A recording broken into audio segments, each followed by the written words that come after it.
Cela fait 20 ans qu'Isabelle est infirmière au service d'hématologie de l'UZ Bruxelles.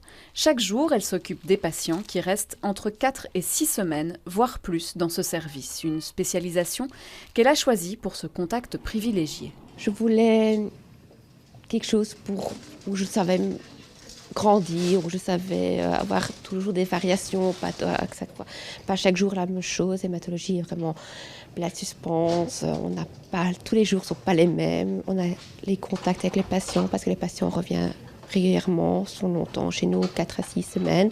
Donc on a quand même un contact assez fort avec les patients. Mais aujourd'hui, il est parfois compliqué pour les infirmiers et infirmières d'apporter du soutien psychologique aux malades. Le personnel manque et une grande partie du temps, il est pris par la confection du planning. Il faudrait 6 personnes, mais dans la réalité, la charge de travail est répartie sur moins d'employés. En réalité, on est souvent 4 ou 5 pour faire tourner le service et ça va, mais naturellement, c'est un stress très important pour le personnel.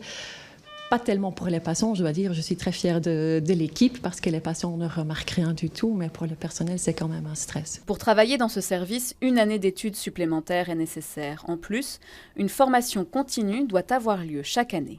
La pénurie de personnel augmente le stress, ce qui n'attire pas les candidats.